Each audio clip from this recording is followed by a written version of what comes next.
John 21 details for us Jesus' third post-resurrection appearance to some of his apostles. What does he do?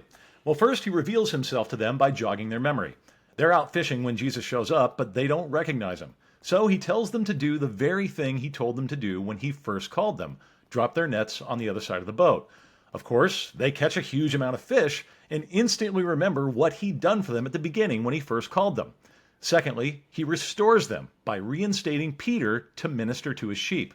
3 times Jesus asks Peter if he loves him. Each time Peter tells him he does, and each time Jesus responds by telling Peter to feed or tend his sheep.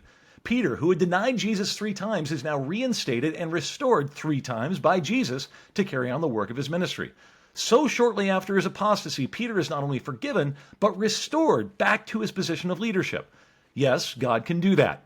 Thirdly, Jesus shows his rule over them by telling them that he knows how each one's life is going to go. Peter will be martyred, John maybe not. Indeed, he wasn't.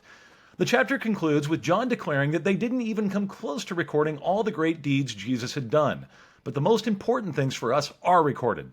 That he lived perfectly in our place, died the death we deserved, rose from the dead, defeating the grave, that we too might be forgiven, restored, and made to live for eternity under his unending rule.